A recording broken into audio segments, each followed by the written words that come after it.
Hey everybody, it's Mara and I am back at you again. We're going to be talking tarot today. Everybody's like, how does she spend all that time by herself? And I'm like, because I have a whole family of decks that I've been traveling with that I love. And so when I got into the world of tarot, I had no idea it was artwork. I didn't know anything about tarot. I shield myself. If I heard the word, I'd be like, I can't be within the vicinity of this evil stuff. And then I saw the card, like the artwork, and I was like, what is going on here? What has been, taken away, ripped from my existence? And so, anyways, they all have a different personality. We will be doing a tarot masterclass. I am neurodivergent. As well as dyslexic. So I learn very differently from other people, and I have a very easy way of learning the tarot. And so it's an intuitive way to read, and we're definitely going to be going into that. I'm also going to be offering one-on-one coaching sessions in my Patreon when we get to that point.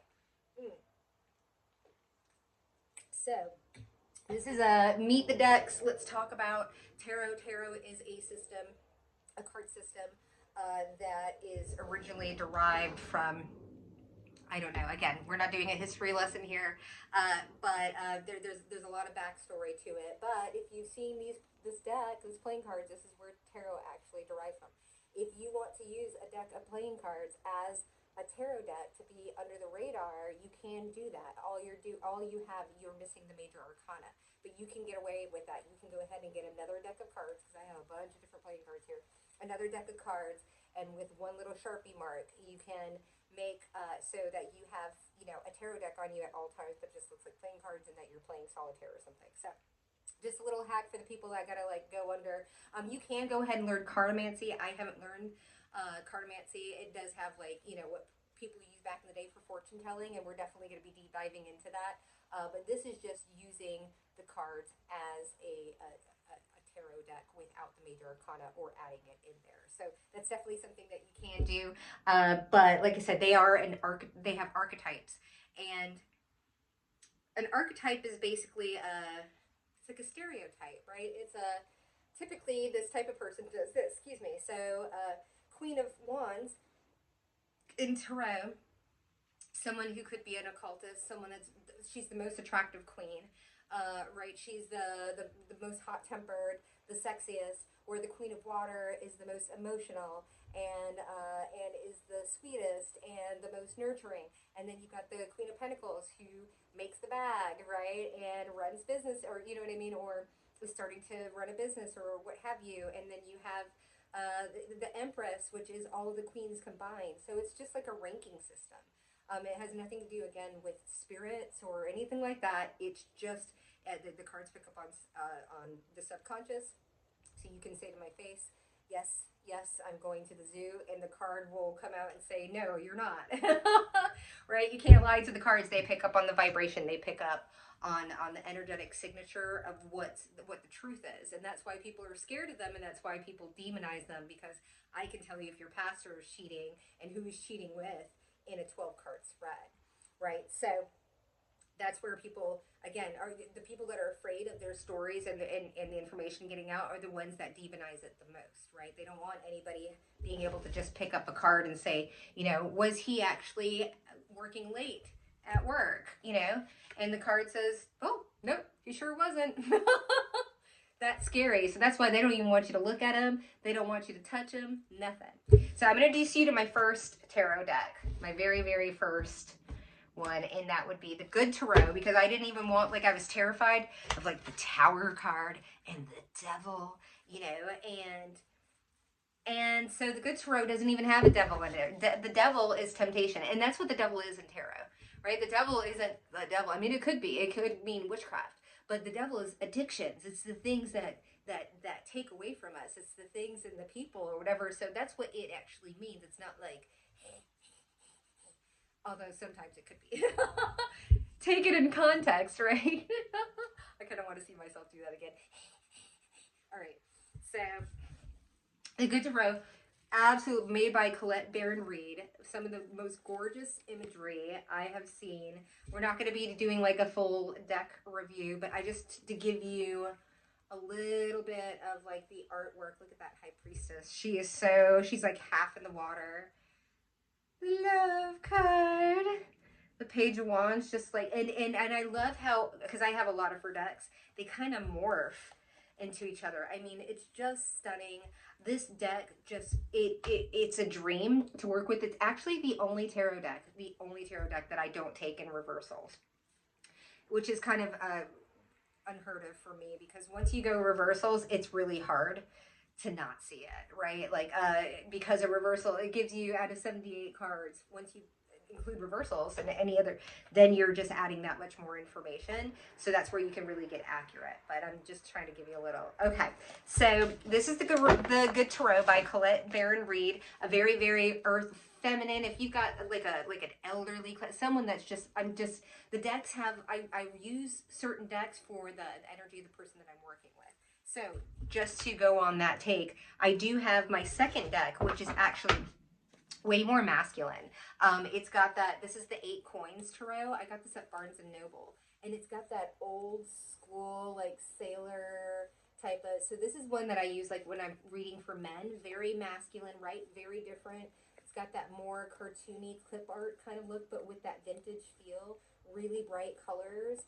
Like, this one's just a fun one. I'm not a big fan of the border, and it shuffles. It's hard to shuffle if you have small hands. This is not a good deck for you. This is so old, and it's still really difficult for me to shuffle. The cardstock is amazing. It will keep in shape. So if you got big hands and you're a dude, this is definitely. Now, a lot of people, like I said, I don't like the border, but there are some people that actually do cut the borders off of their cards and stuff, but I haven't done that. So that's a deck. I feel it's more neutral, but I do use it for men because it's like that tattoo, right? 8 Coins tattoo vibe. It's actually a tattoo artist that created it. And then the other deck that I'll use for men is the Ciro. This is the Legacy, right? The Legacy by Ciro Marchetti, who did, he's the one that designs this Lenormand and Kipper, right? And I love that because these two decks are made by the same, so the artwork is similar and they blend seamlessly size-wise as well. And so he created a deck, and this one is very, oh, that's like wrong one. And this one's very masculine, very dark, very, I love the imagery though.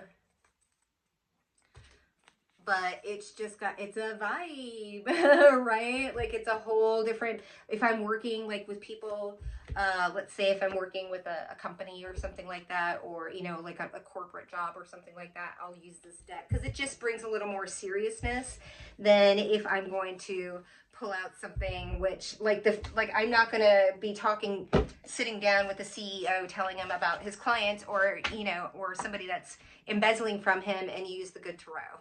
Right? Read the Room. This is too warm and fuzzy for that style. So I would use something that's a little bit more serious, like these. Even this one's a little too cartoony for that said. And then, you know, I have a very feminine deck. This is the Muse Tarot, and this is just super artsy. Again, I wouldn't use this deck. Actually, I might use this deck because I do get a lot of information from this deck, just because it's a lot of collage art, and so I'll pick up a lot of things subconsciously. But it is a much more feminine feeling deck. So maybe if I was with like a feminine CEO, I would be using this deck. But I might pull this one's more because it really does. It didn't look like it, but there's a lot of intricacies in this. This is by not Kim Kranz. Oh goodness, I'm gonna forget her name. And I've got this other one, which is like the most famous deck ever, and we're gonna talk about that. But like if I'm using, if I have like a couple, I'll use this for the woman. And I'll use like this for the masculine, right, for the male. So, but again, this one is a little bit of an outlier, simply because I would bring this into a more masculine read because of the information that I get off of this particular tarot deck, and the subconscious, just the artwork. Things will pop out that would never occur to me. So you want to also, you know, this is where having a tarot journal, and we're gonna be getting into tarot journaling and everything like that as well. And I'll have one for sale for you. That's where it gets into journaling, where you can say like, what did this card pop off in my memory? You know.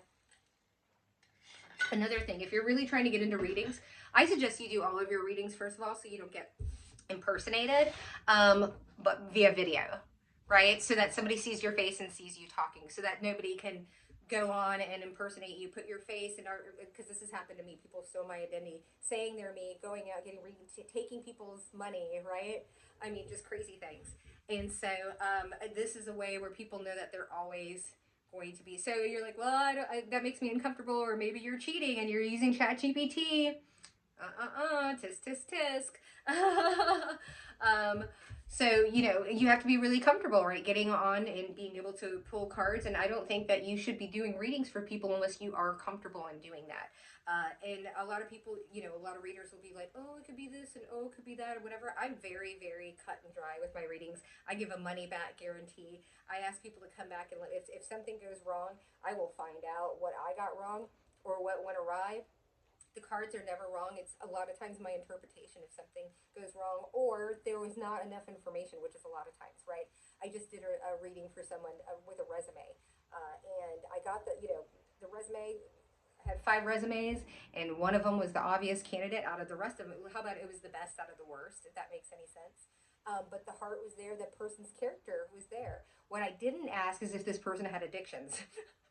I don't have a card for that, right? And so that makes that's something that like so now I know I have a list because my journaling of things questions I need to ask to make sure to cover the things because I was right about this person's character, but when they're hooked on drugs, it changes the character, right? And so that's just there's always just like everything, people are so afraid to admit that they're wrong or they got something wrong. And it's like, no, find out. The reason why I am so accurate is because I go back and find out what, and I'm like, oh, I read it that way. Oh, and that card was next to it. And that's why I'm telling you, put everything on video because then you can go back. You can see where the cards fell. You can re-see everything like that. So it's good for you to be able to have that on your side as well as having evidence, right? Because a lot of people will come after you and say you did this, make crap up, and say this is the only way I do tarot readings. Private video link via my IP address, and then that's it. And so, you know, and don't do email readings or anything like that, and you'll really be able to get yourself out of a lot of possible litigation. Okay, so next off, yeah, okay, so we're gonna go with this deck because this, after all, we have all these decks with all these people. This is a nature-based deck, so I like to use this one. Just when I need something more neutral in a reading, like if there's a third party, if there's a child, anything that's like outside of like masculine, feminine, and I'm not talking about like gender. I'm just talking about like a third, like yeah, it's a very neutral, it shuffles like a dream. It's by Kim Kranz. I love everything she makes. Worship the ground she walks on, this woman. Changed my life with that one deck. But yeah, this is a really great, so it's all just this beautiful like line drawing. I shoulda, woulda, coulda. I don't do that anymore. If it's upside down, it's upside down, right? So just to kind of give you an idea, because for me, I was really drawn to the drawings and the animal part. I love this. Isn't this the cutest? I bought this deck because of Devil. I promise you, liar, liar, pants on fire. So look at that beautiful, beautiful artwork. So this is the Kim Kranz Wild Unknown Tarot, or Tarot, if you will. You'll hear me use those words interchangeably. Don't ask me why. Target, Target, tomato, tomato, potato, potato.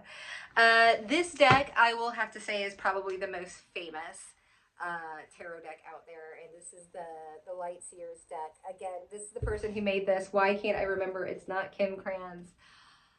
And it's not, oh my gosh. And anyways, it is the most, first of all, if you want a deck that's all-inclusive, you know, bi, trans, gay, you want everybody to feel good, this is the deck for you. It's got, it's absolutely stunning. It shuffled, this is the best shuffling deck I've ever had in my life. I've bought it like 2-3 times now. I have the little version.